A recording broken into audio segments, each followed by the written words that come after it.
चल लक्ष द्या. लेन्सेस बघत होतो काल आपण. कॉन्केव्ह आणि कॉन्व्हेक्स लेन्सचे डेफिनेशन, त्यांचे प्रकार अँड त्यांच्या ह्या सगळ्या concept, centre of curvature, radius of curvature, optical centre, principal axis आणि फोकल लेंथ, फोकस आणि फोकल लेंथ, हे सगळं आपण काल डिस्कस केलेलं. प्लस आपण त्यासोबत rules for image formation by convex lens पण डिस्कस केले, हे पण आपलं काल झालं होतं. तर आज आपल्याला इमेज फॉर्मेशन शिकायचं आहे. 3 रेज आपल्याला ॲटलिस्ट पाहिजे इमेज फॉर्म होण्यासाठी. ठीक आहे, 3 रेज कुठले तर एक प्रिन्सिपल ॲक्सिसला पॅरलल आणि तो नंतर फोकस मधून जायला हवा. सेकंड रे जो आहे तो इन्सिडेंट रे फोकस मधून गेला पाहिजे अँड रिफ्रॅक्शन नंतर प्रिन्सिपल ॲक्सिसला पॅरलल झाला पाहिजे. तर असे 3 रूल्स आहेत. हे 3 रेज जिथे इंटरसेक्ट होतील तिकडे इमेज तयार होते. आता आपण शिकूयात image formation by convex lens.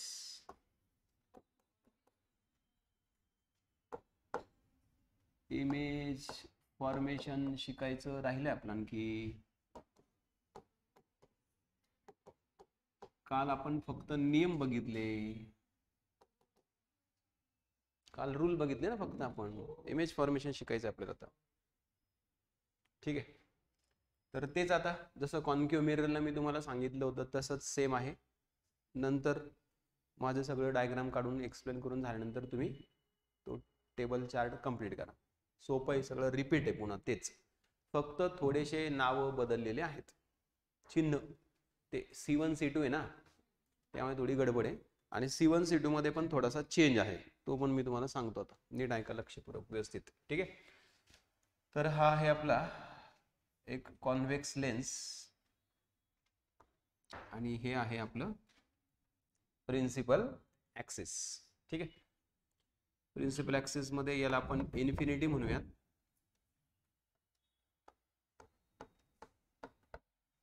याला ऑप्टिकल सेंटर, इकडे पण इन्फिनिटी एक. त्यानंतर सेंटर आणि फोकस पण दाखवावे लागतील ना आपल्याला, सेंटर आणि फोकस. तर इमेज फॉर्मेशनसाठी सेंटर आणि फोकस, जसं मी तुम्हाला सांगितलं की त्याला काही ते सरफेस कुठला आहे त्याची काही अट नाही आहे. पहिला सरफेस, दुसरा सरफेस, त्याला काही गरज नाही. त्यामुळे आपण इकडूनच 1 2 असं दाखवूयात, इकडचा 1 आणि तिकडचा 2. ठीक आहे, आता फोकस पहिले लिहून घेतो मी. फोकस पहिले दाखवतो, नंतर सेंटर दाखवतो. मग आपण याला F1 म्हणूयात, हा पहिला फोकस, आणि याला F2 म्हणूयात, हा दुसरा फोकस. क्लिअर ना? दुसरा फोकस म्हणजे आपला रिअल फोकस आहे. पहिला फोकस म्हणजे व्हर्च्युअल फोकस. तो आपण फक्त यासाठी दाखवतोय की to show the position of the object, that's it. कळलं ना? कशासाठी? वस्तूची जागा दाखवण्यासाठी ते आपण मेन्शन करतोय. कारण मग वस्तू कुठे आहे नेमकी, इथे जर मी काहीच नाही लिहिलं तर मग कुठे आहे वस्तू, काय सांगणार? कुठेतरी असं म्हणता येईल का? कुठेतरी असं म्हणता येईल, स्पेसिफिक. मग आपण सेंटर आणि ऑप्टिकल सेंटरच्या मध्ये आहे असं म्हणू शकतो, पण मध्ये आणखी इथे पण असू शकते, इथे पण असू शकते ना. सो एक लोकेशन आणखी वाढावं ॲडिशनल म्हणून आपण तसं मेन्शन करतो. कळलं का? आता आपण हे पण शिकलो लॉजिक, डिस्टन्स लॉजिक मी तुम्हाला सांगितलेलं आहे. जी फोकल लेंथ असते, रेडियस त्याच्या ट्वाइस असते, बरोबर आहे. म्हणजे जर तर हे F1 डिस्टन्स आहे, अजून F1 डिस्टन्स ऍड केलं की रेडियस बनणार, अजून त्यात F1. मग F1 प्लस F1 काय होतं? 2F1 होतं का F2 होतं? F1 प्लस F1 F2 नाही ना? F1 प्लस F1 2F1 होतं, ट्वाइस F1 होतं. कळलं ना? मग इकडे पण तसंच, F2 प्लस F2 2F2. म्हणजे कॉन्व्हेक्स आणि कॉन्केव्ह लेन्सेसच्या इमेज फॉर्मेशन मध्ये सेंटरला C1 C2 असं दर्शवत नाहीत. कळलं का? मग काय आहे त्यांचं रिप्रेझेंटेशन? 2F1 आणि 2F2 असं आहे. कारण का? कारण ते फोकल लेंथच्या ट्वाइस डिस्टन्स असतं म्हणून ते लॉजिक वापरलं आहे. कळलं का? लक्षात ठेवायला सोपं जावं लॉजिकली म्हणून, बाकी काही त्यात दुसरं लॉजिक किंवा काही आणखी त्याला डिफिकल्ट करण्याची गरज नाही. ठीक आहे. चला मग आता ह्या कॉन्व्हेक्स लेन्स समोर इन्फिनाइट डिस्टन्स पासून तर लेन्स पर्यंत ऑब्जेक्ट जर वेगवेगळ्या पोझिशनला ठेवला तर according to the rules of image formation by convex lens 3 rays are required ना. सो ते 3 रेज त्या ऑब्जेक्ट वरून, म्हणजे कुठे ऑब्जेक्ट ठेवला तर त्या ऑब्जेक्ट वरून 3 रेज ह्या लेन्स मधून रिफ्रॅक्ट झाल्यानंतर जिकडे कॉन्व्हर्ज होतील तिकडे इमेज फॉर्म होईल. 3 रेज जिकडे कॉन्व्हर्ज होतील तिथे इमेज फॉर्म होईल. कळलं ना. जसं ऑब्जेक्टचं लोकेशन बदलणार आहे तसं इमेजचं पण लोकेशन बदलणार आहे, जे की आपण ऑलरेडी मिरर्स मध्ये पाहिलं होतं. मिरर मध्ये जसं ऑब्जेक्ट पुढे पुढे गेला तशी इमेज इकडे दूर दूर गेली आणि मोठी होत गेली. कॉन्केव्ह मिररच्या बाबतीमध्ये बोलतोय आपण. कळत ना. कॉन्केव्ह मिररचं इमेज फॉर्मेशन आणि कॉन्व्हेक्स लेन्सचं इमेज फॉर्मेशन सेम असतं. ठीक आहे. त्यात काहीच फरक नाही, फक्त हे स्पॉट्स चेंज झालेत, बाकी ते नेचर साईज वगैरे सगळं सेम आहे. कळत ना. त्यात काहीच डिफरन्स नाही, काहीच चेंज नाही. ठीक आहे. सो स्टार्ट करूयात मग आपण इन्फिनिटी पासून. Suppose object is placed at infinity. So मग आता according to rules, according to ray diagrams आपण जे रूल्स केले त्यानुसार the 3 rays will converge here. So image will form at F2 means at focus. This is the real focus ना. मग image फोकसवर तयार झाली आपण असं म्हणू शकतो बिनधास्त, काहीच टेन्शन नाही. कारण आपल्याला माहिती पाहिजे की कॉन्व्हेक्स लेन्सचा फोकस उजवीकडे असतो, कारण लाईट रिफ्रॅक्ट होतो, रिफ्लेक्ट नाही होत.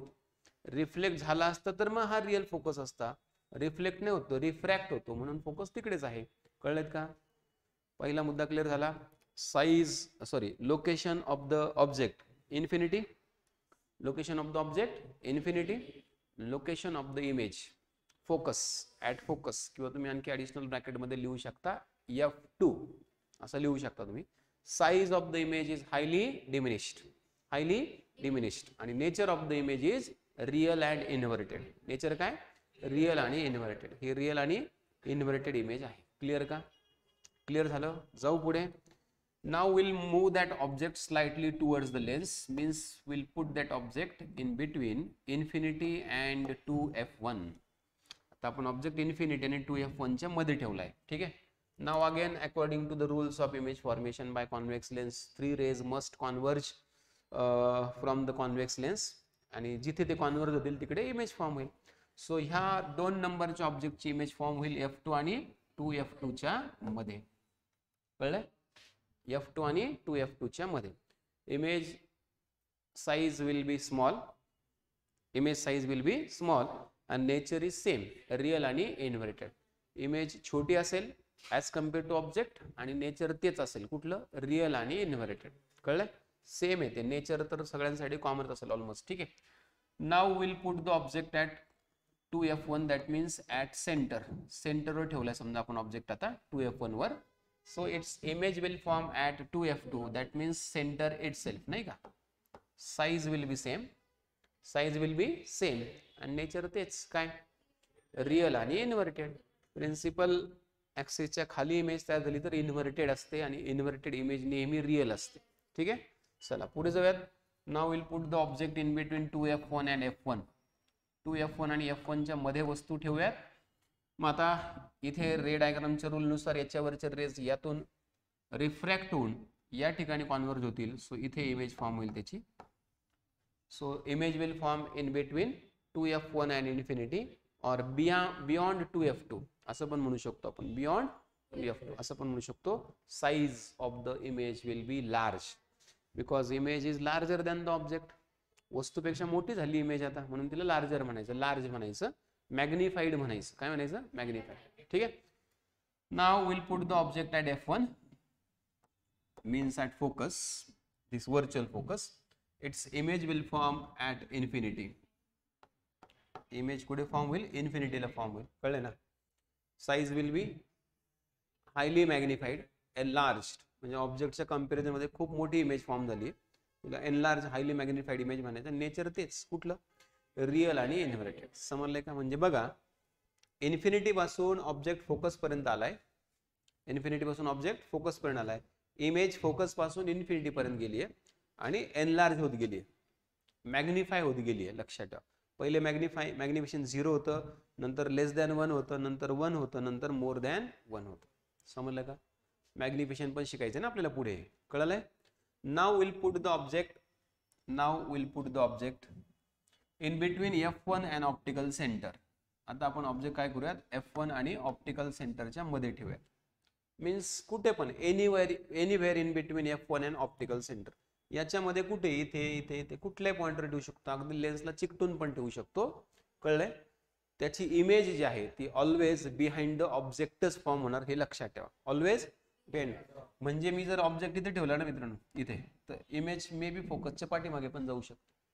पण आपल्याला लक्षात काय ठेवायचंय, इमेज नेहमी ऑब्जेक्टच्या पाठीमागे तयार होते किंवा सेम साईडला तयार होते ऑब्जेक्टच्या पाठीमागे. सेम साईडला म्हणजे जिकडे ऑब्जेक्ट आहे तिकडेच.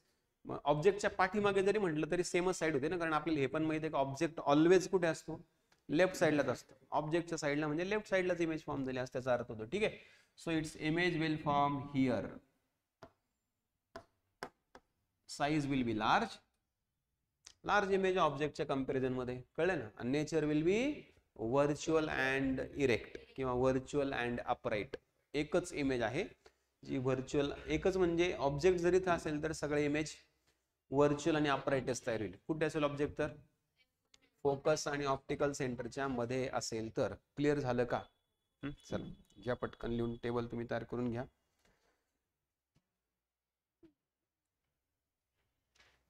इकडे पण तेच लॉजिक आहे जे आपण कॉन्केव्ह साठी शिकलो होतो, कॉन्केव्ह मिरर साठी शिकलो होतो, तेच सेम लॉजिक इकडे सुद्धा वापरलं जात आहे. ठीक आहे.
झालंय.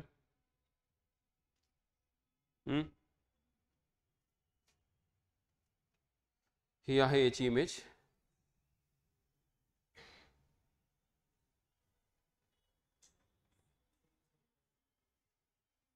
कळलं का?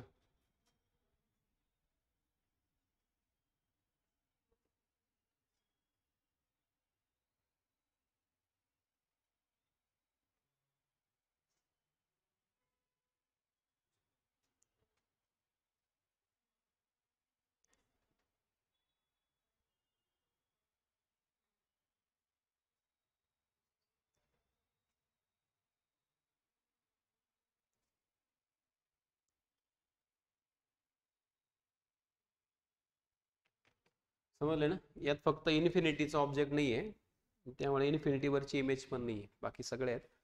याच्यामध्ये फोकस आणि ऑप्टिकल सेंटरच्या मध्ये दोन ऑब्जेक्ट ठेवलेत, कळत ना? फोकस आणि ऑप्टिकल सेंटर 7-8. मग 7ची इमेज बघा इकडे फोकसच्या मागे आली आहे, 8ची इमेज त्याच्या मागे आली, पण ऑब्जेक्टच्या मागेच असते, हे तर कंपल्सरी आहे. ठीक आहे, क्लिअर का? हे त्या प्रत्येक ऑब्जेक्ट साठीची रे डायग्राम आहे. आपल्याला परीक्षेत येत नाही, आपल्याला कळायला पाहिजे ऍटलिस्ट की जो रूल आपण बघितले ना अगोदर 3 रूल्स, तर ते सगळ्यांना प्रॉपरली एलिजिबल आहेत का, कळलं ना? कसं एक आयडिया डोक्यात माइंडमध्ये क्लिअर झाली पाहिजे ना, कुठले रेज कुठून येतात, कसे येतात, कुठे कॉन्व्हर्ज होतात, इमेज बरोबर त्याच लोकेशनला का तयार होते. म्हणजे आपण हे जे लिहिलं सगळं हे बेसलेस नाहीये, याला बेस आहे, हे लॉजिकली आहे. म्हणजे ऑब्जेक्ट मी इकडे इमेज इथे दाखवली आहे, ऑब्जेक्ट इथे, इमेज तिकडे दाखवली, याला लॉजिक आहे. कशाचं लॉजिक आहे? रे डायग्रामचं. मग ते जस्ट फक्त व्हेरीफाय करण्यासाठी ह्या सगळ्या इमेजेस आहेत. कळलं ना? हे कुठलं आहे आता? इन्फिनिटीवालं आहे. हे कुठलं आहे? इन्फिनिटी आणि 2F1च्या मध्ये. हे कुठलं आहे? 2F1 वाला आहे. हे कुठलं आहे? 2F1 आणि F1च्या मध्ये. हे कुठलं आहे? F1 वाला आहे. आणि हे कुठलं आहे? F1 आणि ऑप्टिकल सेंटरच्या मधलं आहे. ठीक आहे, सगळ्या 6च्या 6 इमेजचा आहे. हा आहे त्याचा चार्ट, जो तुम्ही आता तयार केला असेल किंवा करून घ्या नंतर. समजलं ना? 4 कॉलम्स तुम्हाला फिलअप करायचे आहेत. कुठले कुठले? Position of the object, position of the image, size of the image आणि नेचर ऑफ द इमेज. सोपं आहे, आपण तेच पाठ केले ना आत्ताच. कुठलं? जर ऑब्जेक्ट इन्फिनिटर असेल तर इमेज कुठे असते? फोकसवर असते. हायली डिमिनिश्ड असते, रिअल आणि इन्व्हर्टेड असते. जर ऑब्जेक्ट बियॉन्ड सेंटर असेल तर इमेज F1 आणि C1च्या मध्ये असते. पॉइंट साईज असते आणि रिअल आणि इन्व्हर्टेड असते. फक्त तर ते F1 C1 त्याच्यात गोंधळ होऊ शकतो तुमचा. तुम्ही अकॉर्डिंग टू युअर डायग्राम काढा. नाही कळालं? F1 C1 मध्ये गोंधळ होऊ शकतो तुमचा, पण गोंधळ करू नका. आपण जशी डायग्राम काढली तसा चार्ट तयार करा, संपलं. हे तर कॉमनच आहे, हे बदलणार नाही. हे फक्त वेगवेगळ्या ठिकाणी वेगवेगळ्या रेफरन्सेस मध्ये वेगवेगळं असू शकतं. काय वेगवेगळं असू शकतं? फक्त चिन्ह, फक्त चिन्ह. लॉजिक मात्र तेच असेल. क्लिअर का? चलो, हे आहेत कॉन्व्हेक्स लेन्सचे युजेस. कुठे यूज करतात कॉन्व्हेक्स लेन्स? तर कॉन्व्हेक्स लेन्सचे कॉमन यूज आहेत आपल्या डे टू डे लाईफमध्ये. कॅमेरामध्ये वापरतात, मायक्रोस्कोपमध्ये वापरतात, प्रोजेक्टरमध्ये वापरतात, टेलिस्कोपमध्ये वापरतात. ठीक आहे, आणखी बरेचसे इन्स्ट्रुमेंट्स आहेत. यापैकी मायक्रोस्कोपवर आयोगाने प्रश्न विचारला होता. मायक्रोस्कोप 2 टाईपचे असतात रे. एक सिंपल असतो आणि एक कंपाऊंड असतो. एक सिंपल असतो आणि एक कंपाऊंड असतो.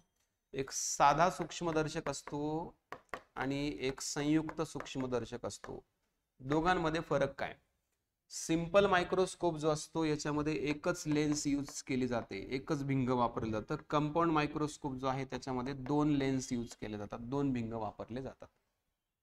कळलं ना? मग असा प्रश्न विचारला होता आयोगाने. 2 लेन्स म्हणजे 2 कॉन्व्हेक्स लेन्स. सिंपल मायक्रोस्कोप जो आहे त्याच्यामध्ये जी एकच लेन्स यूज केली जाते त्याचं मॅग्निफिकेशन कमी असतं. म्हणजे डोळ्यांना न दिसणारा ऑब्जेक्ट असं इमॅजिन करूयात की 100 टाइम्स मोठा दिसतो. किती टाइम्स? 100 टाइम्स. तर कंपाऊंड मायक्रोस्कोप जर असेल, कंपाऊंड, त्यामध्ये 2 लेन्स असतात, एक छोटी आणि एक मोठी. छोटी आणि मोठी लेन्स जी आहे, पहिली लेन्स त्या ऑब्जेक्टला मॅग्निफाय करते 100 टाइम्स. पहिल्या लेन्सने मॅग्निफाय केलेली इमेज, नीट आहे का मी काय बोलतो प्रश्नाला? तर पहिल्या कंपाऊंड मायक्रोस्कोप मध्ये 2 कॉन्व्हेक्स लेन्स यूज करतात, एक छोटी आणि एक मोठी. पहिल्या लेन्सने मॅग्निफाय केलेला ऑब्जेक्टची इमेज, पहिल्या लेन्सने मॅग्निफाय केलेल्या ऑब्जेक्टची इमेज दुसऱ्या लेन्ससाठी ऑब्जेक्ट म्हणून काम करते. म्हणजे दुसरा लेन्स ऑब्जेक्टला मॅग्निफाय नाही करत, ऑब्जेक्टने तयार केलेल्या इमेजला मॅग्निफाय करतो. म्हणजे ती 4 टाइम्स होईल ना? मग किती टाइम्स होईल? 4 टाइम्स. समजलं का? सो कंपाऊंड मायक्रोस्कोपचं मॅग्निफिकेशन सिंपल पेक्षा डबल असतं. कळलं ना? डबल म्हणण्यापेक्षा 4 टाइम्स असतं. डबल म्हणण्यापेक्षा 4 टाइम्स. डबल केव्हा असतं? एकच लेन्स असतं तर. 4 टाइम्स का बरं असतं? कारण ते इमेज मॅग्निफाय करतं, ऑब्जेक्ट मॅग्निफाय करत नाही, म्हणून ते 4 टाइम्स असतं. लक्षात ठेवा. म्हणजे it will give us a better picture, a better observation to the invisible things. समजलं का? क्लिअर? कुठलं? हे मराठीमध्ये सांगायचं तुम्हाला. हे बघा, मी फक्त शॉर्टकट लिहून देतो, तुम्ही नंतर टेबल पूर्ण करा. प्लेस ऑफ ऑब्जेक्ट म्हणजे वस्तूची जागा, प्लेस ऑफ इमेज म्हणजे प्रतिमेची जागा, त्यानंतर आकार साइज ऑफ द इमेज आणि स्वरूप नेचर ऑफ द इमेज. ठीक आहे, तसं पुस्तकामध्ये आहे मराठीमधला चार्ट. मी फक्त जस्ट तुम्हाला फक्त काय एखाद दुसरं उदाहरण लिहून देतो, तुम्ही तेवढं बघून घ्या अकॉर्डिंगली. तसं बाकीचं तुम्ही फिलअप करा, कारण सोपं आहे ते आणि तुम्हाला यायलाच पाहिजे. कारण मग जर तुम्ही शिकलात ऐकलात तर तुम्हाला येणं गरजेचं आहे. कळलं ना? म्हणजे तुम्हाला पण कळेल ना तुम्हाला समजलं की नाही समजलंय ते. ठीक आहे, चला. वस्तूची जागा पहिलं काय सांगा? इन्फिनिटी आहे. इन्फिनिटी म्हणजे अनंत अंतरावर म्हणतो आपण त्याला, आय. इमेज कुठे असतं? मग F2 वर असतं. F2 म्हणजे फोकस म्हणजे नाभी. आकार अतिसूक्ष्म असतो, अतिसूक्ष्म, आणि स्वरूप रिअल आणि इन्व्हर्टेड. रिअल इन्व्हर्टेडला म्हटलं जातं वास्तव आणि उलट. बस आता बाकी तुम्ही भरून घ्या टेबल, मग चालेल ना. बाकी तुम्ही हे आता बाकीचे लोकेशन टाकून द्या, चिन्ह चिन्ह जरी टाकले तरी चालतील. 3 4 5 आणि 1 6. मी शेवटचं लिहितो फक्त. ऑब्जेक्ट कुठे? 6वं आलं F1 आणि O च्या मध्ये है ना. F1 म्हणजे फोकस नाभी आणि O म्हणजे ऑप्टिकल सेंटर यांच्यामध्ये. इमेज कुठे? मग वस्तूच्या मागे, बिहाइंड द ऑब्जेक्ट. वस्तूच्या मागे म्हणजे बिहाइंड द ऑब्जेक्ट. साईज काय? मोठी, लार्ज, विशालित. स्वरूप काय? आभासी आणि सुलट, व्हर्च्युअल आणि इरेक्ट. आभासी आणि सुलट. बाकी सगळ्या इमेजेस साठी हे सेम असणार. क्लिअर ना. बाकी लोकेशन वगैरे तुम्ही भरून घ्या त्याच्यामध्ये काय आहे ते. ठीक आहे. चलो, उपयोग कळाले. टेलिस्कोप मध्ये सुद्धा भरपूर लेन्सेस यूज करतात वेगवेगळ्या डिस्टन्सला, आणि त्यांचं लेंथ ऍडजस्ट करण्याची सिस्टीम असते टेलिस्कोप मध्ये. So due to that we can observe the distant object, far distant object. Far distant object. Far म्हणजे मराठीतलं फार नाही, इंग्रजी मधलं फार. खूप दूरचे ऑब्जेक्ट म्हणजे कुठले? ऍस्ट्रॉनॉमिकल ऑब्जेक्ट्स. कळत ना. स्पेस मधले ऑब्जेक्ट्स आपण त्याने ऑब्झर्व करू शकतो. मग त्याच्यामध्ये परत त्याचे कॅपॅसिटीज वाले भेटतात, वेगवेगळ्या कॅपॅसिटीज वाले असतात. जेवढे लेन्सेस जास्त, जेवढे ऍडव्हान्स लेन्सेस तेवढी त्याची किंमत जास्त असते. मग जे ऍस्ट्रॉनॉमिकल स्टडी करतात ना, ते घेतात ते विकत, ज्यांना आवड असते ते ऑब्झर्व करत बसतात स्कायचे. आणि जे वेगवेगळे असे इव्हेंट्स घडतात वेगवेगळ्या प्रकारचे, भरपूर असतं. आणि खूप अमेझिंग आहे, कारण दिसत नाही ना आपल्या इथून काही. तर मग आता ते प्रत्येकाची आवड निवड असते लक्षात ठेवा. ज्याला त्या गोष्टीत इंटरेस्ट असतो बरोबर ते सगळ्या गोष्टी फॉलो करतो, आणि ज्याला इंटरेस्ट असतो पण मग तो नाही करू शकत, तो पण एक क्राऊड असतो. आणि एक असा क्राऊड त्याला काही घेणं नाही, काही दिसत नाही तिकडे जाऊ द्या, तिकडे काही दिसत नाही आकाशात तर कशाला पाहिजे आपल्याला, काय गरज पडली, असे पण असते. सो ज्याची त्याची इच्छा, आवड निवड वगैरे वगैरे. ठीक आहे. तर टेलिस्कोप वेगळ्या प्रकारचे असतात लक्षात ठेवा. तुम्ही याच्यातला टेलिस्कोप पाहिला असेल, बाहुबली मधला, तो जगातला सगळ्यात भारी टेलिस्कोप आहे. त्याचे इतके मॅग्निफिकेशन पॉवर कुठल्याच टेलिस्कोप मध्ये नाही. माहिती ना. त्यांनी भल्लाळदेव आणि त्याच्या पप्पांनी तयार केला होतो, त्यांनी पाहिलं होतं. आणि ती कोणती माहिष्मती का, देवसेना. देवसेना ते घेऊन येते, ते मुंडकं हातात, ते क्लिअर दिसतं त्यांना लगेच, एकदम क्लिअर. बरोबर. आणि पिक्चर दाखवला होता की प्री हिस्टोरिक टाइमचा पिक्चर होता. ते लेन्स बिन्स पण ऍड केलेलं दाखवलं, अगदी लगेच लेन्स ऍड करून, लेंथ बिंथ ऍडजस्ट करून मग पाहून तुला चक्कर येऊन पडला होता पाठीमागे, धक्का बसला होता. साऊथच्या पिक्चरला चॅलेंज नसतं. साऊथचे पिक्चर सगळ्यात जास्त सायन्सची वाट लावतात, लक्षात ठेवा. त्यांना सायन्सचे नियम बियम काही घेणं नाही. ठीक आहे. याच्या व्यतिरिक्त याचा उपयोग स्पेक्टॅकल्स मध्ये पण होतो रे, ह्युमन आईज मध्ये पण होतो रे, आणि रिअर व्ह्यू मिरर्स मध्ये पण लेन्स वापरतात. रिअर व्ह्यू मिरर्स मध्ये लेन्स वापरतात ना, पार्किंग बिर्किंग साठी असतात ना, त्यासाठीच. ठीक आहे. स्पेक्टॅकल्स म्हणजे चष्मा. आपल्या डोळ्यातली लेन्स पण कॉन्व्हेक्स असते, ज्यांना माहित नसेल त्यांनी माहिती करून घ्या. आपले डोळे म्हणजे पण लेन्सच आहे, लक्षात ठेवा. कॉन्व्हेक्सच लेन्स आहे आपल्या डोळ्यामध्ये, बाय कॉन्व्हेक्स लेन्स आहे आपल्याकडे. कुठली? Biconvex. दोन्ही डोळ्यांमध्ये एक एक, लक्षात ठेवा. स्पेक्टॅकल्स मध्ये, चष्म्यामध्ये जे वापरतात, स्पेक्टॅकल्स मध्ये जे वापरतात, चष्म्यामध्ये जे वापरतात ना लेन्स, युजली आता चष्मा दोन्ही प्रकारचा असतो, लक्षात ठेवा. चष्म्यामध्ये कॉन्व्हेक्स पण लेन्स वापरू शकतात आणि कॉन्केव्ह पण वापरू शकतात. It depends upon the defect in the eyes, defect of the vision. म्हणजे काय दोष आपल्या डोळ्यामध्ये, त्याच्यानुसार कुठला लेन्स वापरणार. आणि दोन्ही पण वापरू शकता, कळलं ना. प्रोग्रेसिव्ह लेन्स पण असते. Progressive lens will be the combination of both concave as well as convex. Progressive lens usually after the age of 40-45 नंतर 50 नंतर कंपल्सरी यूज करावीच लागते लोकांना, मोस्टली. असं काही कंपल्सरी नाही सगळ्यांनाच, पण मोस्टली 90%. ठीक आहे. आणि बाकी मग अगोदर एक तर कॉन्व्हेक्स लेन्स यूज करावी लागते, नाही तर कॉन्केव्ह. डिपेंड करतं तुमचं कुठलं विजन ब्लर झालंय. जर तुमचं डिस्टंट विजन ब्लर झालंय, दूरचं जरा अस्पष्ट दिसतंय समजा, तर तुम्हाला कॉन्केव्ह लेन्स यूज करावी लागते. मायनसचा चष्मा लागतो तुम्हाला. कळत? समजलंय? That defect is called myopia. त्याला काय म्हणतात? मायोपिया. शिकायचंय. पुढचा टॉपिक तोच आहे. लिहू नका, फक्त ऐका. म्हणून मी पण लिहित नाहीये, फक्त ओरली सांगतो, कारण पुढच्या टॉपिक मध्ये तेच शिकायचं आहे आपल्याला. आणि जर समजा तुम्हाला नियर विजन ब्लर झाला असेल, न्यूजपेपर वाचायला, पुस्तक वाचायला, मोबाईल मधले बारीक फॉन्ट्सचे मेसेजेस विषयी वाचायला जर त्रास होत असेल, ब्लर दिसत असेल, तर समजून घ्यायचं तुमचं नियर विजन ब्लर झालंय. मग नियर विजन ब्लर झालं तर तुम्हाला कॉन्व्हेक्स लेन्सचा चष्मा लागतो. कॉन्व्हेक्स लेन्सचा पॉझिटिव्ह असतो नंबर. फोकल लेंथवर डिपेंड आहे ना नंबर. नंबर पॉझिटिव्ह का निगेटिव्ह कशावर डिपेंड असतो? फोकल लेंथवर. आपण शिकलोत ना, कॉन्व्हेक्स लेन्सची फोकल लेंथ पॉझिटिव्ह असते, कॉन्केव्ह लेन्सची फोकल लेंथ निगेटिव्ह असते. त्यामुळे जवळचा चष्मा पॉझिटिव्ह, दूरचा चष्मा निगेटिव्ह. ज्यांना प्रोग्रेसिव्ह लेन्स असते त्यांना एकाच चष्म्यामध्ये दोन्ही पण नंबर असतात, प्लस पण आणि मायनस पण. काचेचा वरचा भाग जो आहे लेन्सचा तो मायनसचा असतो, खालचा भाग जो आहे तो प्लसचा असतो. दोघांचं कॉम्बिनेशन करतात ते. म्हणजे जवळ पाहताना खालची लेन्स यूज, दूर पाहताना वरची लेन्स यूज. समजलं का? लक्षात आलं का? त्याला काय म्हणतात? कंपाऊंड लेन्स म्हणतात, नाही तर प्रोग्रेसिव्ह लेन्स म्हणतात. काय म्हणतात? Progressive lens. ते पुढच्या टॉपिक मध्ये आपल्याला शिकायचं आहे. क्लिअर? हे क्लिअर? चलो, आता बघूयात आपण rules for the image formation bye concave lens. Rules for the image formation bye concave lens. Rules for image formation by concave lens. नियम. कशाचे नियम? प्रतिमांची निर्मिती करण्याचे नियम. कशाच्या साहाय्याने? अंतर्वक्र भिंगाच्या साहाय्याने. अंतर्वक्र कसं लिहितं बघून घ्या मराठीमध्ये.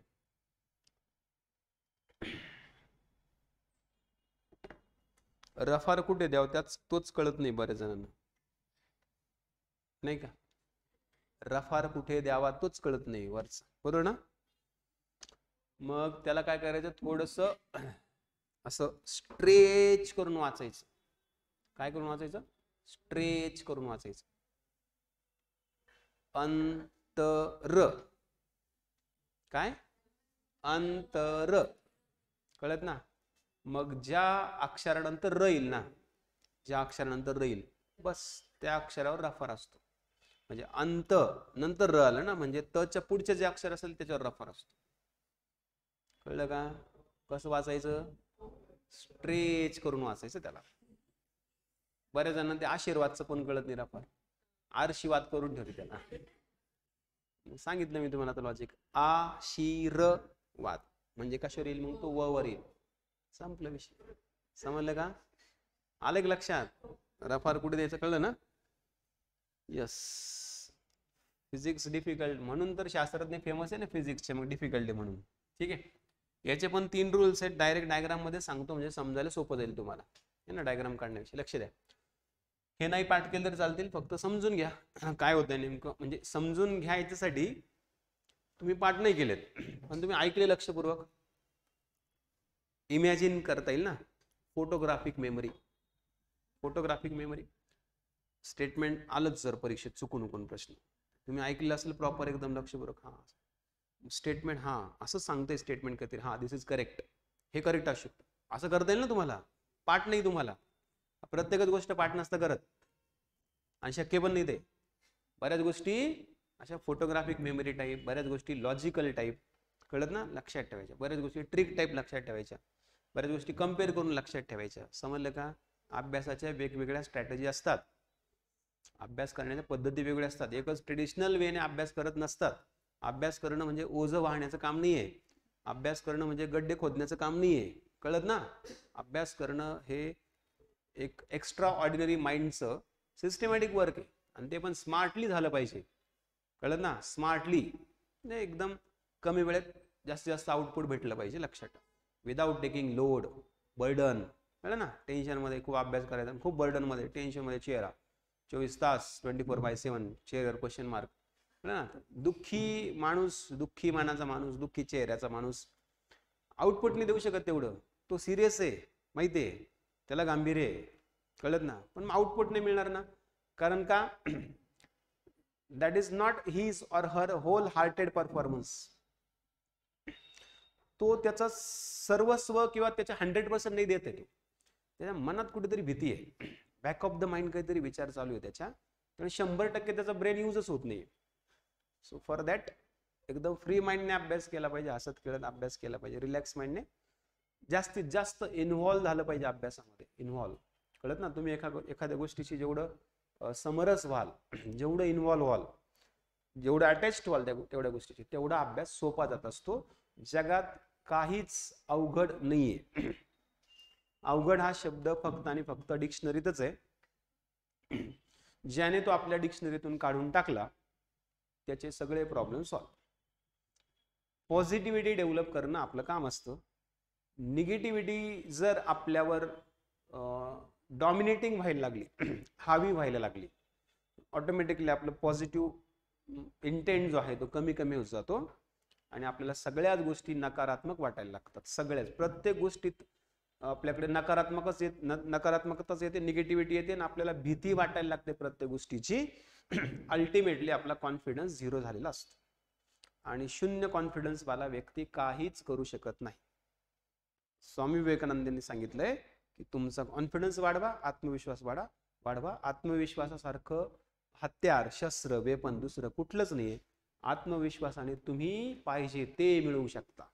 पाहिजे ते फक्त तुमच्याकडे पाहिजे. कॉन्फिडन्स जो की कुठेच विकत नाही भेटत, काही खाऊन पिऊन पण येत नाही, उपवास करून पण येत नाही, है ना, मंदिर मस्जिद मध्ये गुरुद्वारामध्ये जाऊन पण येत नाही, कळत ना, नवस करून पण येत नाही, काहीच नाही. आत्मविश्वास ही अशी गोष्ट असते जी आपल्याला स्वतःलाच निर्माण करावी लागते, कळत ना. मग त्यासाठी मोटिवेशन्स मिळवावे लागतात, चांगल्या चांगल्या लोकांच्या संपर्कात राहावे लागतात, चांगला ग्रुप बनवावा लागतो, चांगले विचार आपले डेव्हलप करावे लागतात, चांगल्या गोष्टी डिस्कस कराव्या लागतात. मोस्टली आपल्या प्रोबॅबिलिटीज ठरवून, म्हणजे आपल्या प्रायोरिटीज ठरवून, आपल्या प्रायोरिटीज काय काय त्याच्यावरच वर्क करावं लागतं. अननेसेसरी अनवॉन्टेड गोष्टींना जरा साईड करावं लागतं. These are the simple rules. साधे सिंपल नियम येते कशासाठी, फक्त सक्सेसफुल होण्यासाठी, कळत ना. पण यासाठी तुम्ही खूप जास्त स्ट्रॉंग पाहिजे, लक्षात ठेवा. सेल्फ डिसिप्लिन पाहिजे, शिस्त पाहिजे, लक्षात ठेवा. पहिल्यांदा कॅज्युअलनेस, कॅज्युअल बिहेवियर, मला काय घेणं कुणाशी, सर वर्गात आले तर मी कशाला उभे राहू, बाकीचे उभे राहतात, बरोबर आहे. सर शिकवायला लागलेत मग मी इकडे गप्पा मारतो, तिकडे गप्पा मारतो, मी इकडेच पाहिजे, मी माझ्या मनाचा राजा आहे. दिस इज व्हेरी भंगार टाईप ऑफ थिंकिंग. कोणी विचारत नाही तुम्हाला, लक्षात ठेवा, कोणी नाही. आणि ॲज अ फॅकल्टी म्हणून मी तुमचा, मलाही काही फरक पडणार नाही त्याचा, लक्षात ठेवा. बिकॉज इथे तुमच्या फ्युचरचा प्रश्न आहे, माझ्या नाही. मी तुम्हाला शिकवतोय, एवढ्या सगळ्या मुलांना आतापर्यंत शिकवलं आहे, माझं करिअर सेट झालंय, मला अख्खा महाराष्ट्र ओळखतोय, समजलं का. करिअर तुमचं घडायचं आहे, लक्षात ठेवा. त्यामुळे तुमच्याकडे त्या सगळ्या गोष्टी पाहिजे, समजलं ना. तुम्ही हा नको विचार करायला की हा व्यक्ती कसा वागतोय, तो कसा वागतोय, तो काय करतोय, नाही. That is not your job. तुमचं ॲज अ स्टुडंट जॉब आहे फक्त आणि फक्त अभ्यास करणं, जेवढं भेटतंय चांगलं चांगलं तेवढं घेणं, कळलं ना. स्वतःचे जे काय म्हणतात ड्रॉबॅक्स आहेत अभ्यासातले, विषयातले, ते कसे इम्प्रूव्ह होतील, ते ड्रॉबॅक्स कसे निघतील, कॉन्फिडन्स कसा वाढेल, सब्जेक्टचं नॉलेज कसं वाढेल, जे येत नाही ते कसं यायला लागेल. येत नाही म्हणून सोडून देणं चालत नाही, कारण तीच सवय लागते. हे अवघड आहे, मग आपण त्याला दुर्लक्ष करतो. मग आपल्याला कळतच नाही की आपल्या ह्या सगळ्या गोळाबेरीजमध्ये, जे की सुरुवातीला जेव्हा आपण चांगले एकदम सिरियस असतो तेव्हा 10 गोष्टी सोप्या असतात आणि 2च गोष्टी अवघड असतात. ते नंतर हळूहळू 5 गोष्टी सोप्या राहतात आणि 5 गोष्टी अवघड होऊन जातात, कारण ते आपल्याला हॅबिच्युअल होऊन जातं. कारण मग आपण काय करतो, क्विट करतो, अवघड म्हणून सोडून देतो आपण, हे अवघडच आहे. अरे अवघड कसं आहे. मग आपण क्लास का करतो, लेक्चर का करतो, का बरं ऐकतो आपण, का बरं पुस्तकं वाचतो, का बरं लिहितो, का बरं नोट्स काढतो, का बरं प्रॅक्टिस करतो. मग हे सगळं फॉर्मॅलिटी करतो का आपण, नाही. हे सगळं करण्याचा उद्देश आहे ना, तो विषय सोपा करायचा आहे ना आपल्याला. याचा अर्थ जिथे आपल्याला अवघड वाटतंय समजून घ्यायचं की अरे यार आपण कुठेतरी कमी पडतोय, आपला फोकस कुठेतरी गेलाय, आपण कुठेतरी डिस्टर्ब झालोय, आपली लिंक कुठेतरी तुटली आहे. काहीच नाही, रिस्टार्ट. तुम्हाला म्हटलं ना मूवी पाहिला का, म्हटलं ना मी मूवी पाहिला का, रिस्टार्ट, परत स्टार्ट करायचं. कारण हे करणं खूप गरजेचं आहे, लक्षात ठेवा. जोपर्यंत तुम्हाला तुमचे ड्रॉबॅक नाही कळत ना तोपर्यंत तुम्ही पुढे नाही जाऊ शकत, लक्षात ठेवा. आम्ही नुसतं शाल पांघरून अज्ञानाची किंवा मला सगळं येतंय असं, परीक्षेत तुमचा पोपटच होणार आहे, परीक्षेत तुमचं आउटपुट येणारच नाही. मग ती जी ठेच आहे ना परीक्षेची, ते जे परीक्षेमध्ये सक्सेस न मिळणं ना, ते फार डेंजर असतं ना. ते फ्रस्ट्रेट करतं माणसाला. बरं करतं तर करतं, प्लस हे पण कळत नाही की कुठे चुकलं नेमकं. समजलं ना, कारण खूप मोठा गोंधळ केलेला असतो आपण.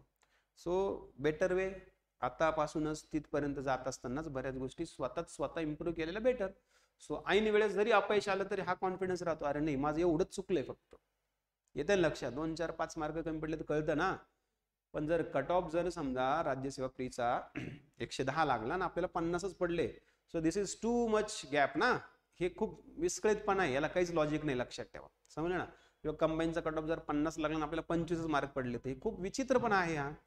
अभ्यास करून ठीक आहे, फर्स्ट अटेम्प्ट होतं मान्य आहे, पण सेकंड अटेम्प्ट थर्ड अटेम्प्टला जर तेच होतंय पुन्हा, तर मग हे खूप डिफिकल्ट आहे. मग डिसिजन घेण्याशिवाय आपल्याला पर्याय नाही, काहीतरी आपल्याला डिसिजन घ्यावं लागेल. हा, कट ऑफ 100 लागला, 80 पडले, 90 पडले, हा दॅट इज गुड. तुम्हाला 20-25 मार्कावर काम करायचं आहे अजून, ते बेटर आहे, लक्षात ठेवा. समजलं ना. आणि अजूनही त्याच्या उलट सांगतो परत, त्याचा पण अर्थ निगेटिव्ह, 50च पडले मग काहीच नाही, 50चा डायरेक्ट 100 वर पण उडी घेऊ शकतो. कारण जिद्द ही अशी गोष्ट असते ना माणसाची, ती काही पण करू शकते, लक्षात ठेवा. म्हणजे जे इम्पॉसिबल वाटतंय ते पण पॉसिबल होऊ शकतं. आणि 90 वाला 90 वर पण अडकून राहू शकतो, आणि त्याला समजतच नाहीये काय कुठे मिस्टेक होती, कुठे कमी पडते. समजलं ना, हे फार महत्त्वाचं असतं, लक्षात ठेवा. ठीक आहे, चलो. तर मग याचे रूल समजून घेऊ आता. कॉन्केव्ह लेन्सचे इमेज फॉर्मेशनचे तेच रूल्स आहे, फक्त इकडे आता सगळं जे रे डायग्राम असणार ना, ती व्हर्च्युअल असणार, तिकडे काय होती, रिअल होती.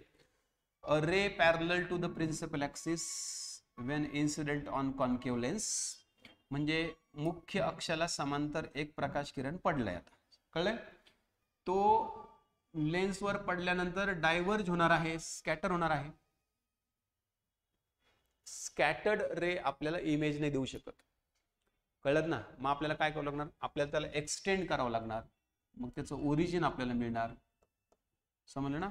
सो इट अपियर्स फ्रॉम, किंवा मग तो व्हर्च्युअली ह्या फोकस मधून ओरिजिनेट झाला आहे किंवा अपियर झाला आहे, असा आपल्याला भास होतो.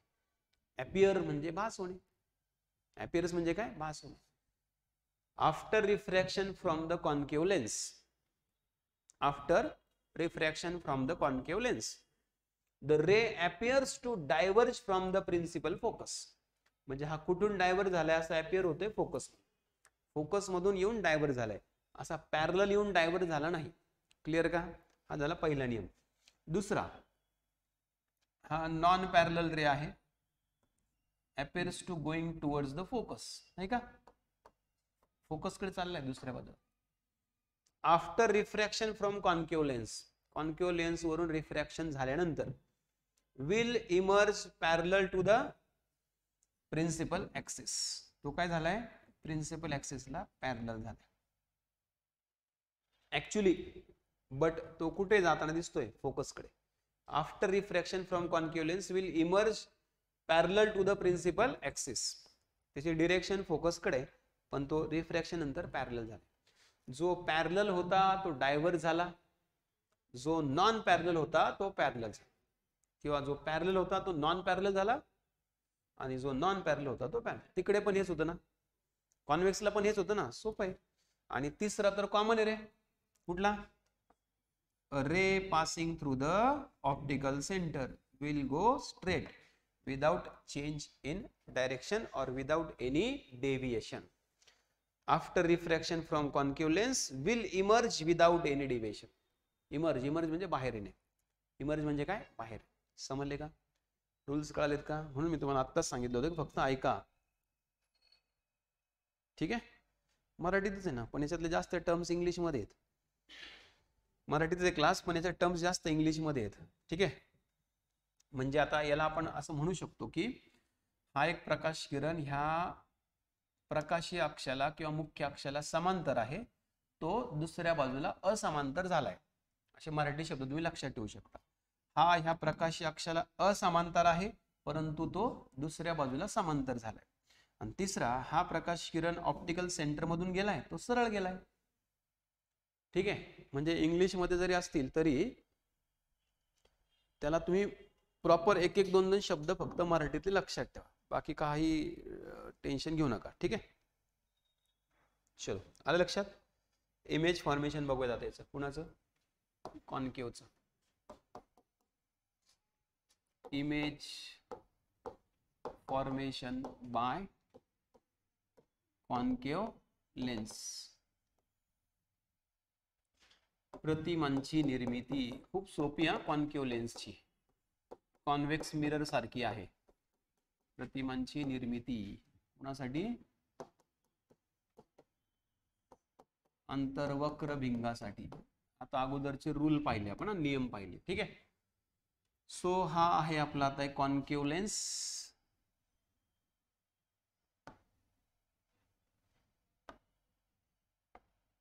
ठीक आहे, आणि हे आहे आपलं प्रिन्सिपल ऍक्सिस, म्हणजे हा अंतर्वक्र भिंग आहे आणि हे प्रकाशीय अक्ष आहे. हे त्याचं प्रकाशीय केंद्र आहे, ऑप्टिकल सेंटर. हे आहे इन्फिनिटी म्हणजे अनंत अंतर. हे एक सेंटर, हा एक फोकस. याला F1 म्हणूयात पहिली नाभी, याला 2F1 म्हणूयात, तेवढं डिस्टन्स आहे म्हणून, म्हणजे सेंटर. 2F1 म्हणजे सेंटर. याला F2 म्हणूयात, याला 2F2 म्हणूयात आणि याला इन्फिनिटी म्हणूयात. ठीक आहे, आलं लक्षात. आता याचे इमेज फॉर्मेशन बघा, सोपं आहे. जर वस्तू इन्फिनिटीवर असेल म्हणजे अनंत अंतरावर असेल, आपण रे डायग्राम शिकलो, याचा फोकस कुठे रे, कॉन्केव लेन्सची फोकल लेंथ पॉझिटिव्ह का निगेटिव्ह, निगेटिव्ह.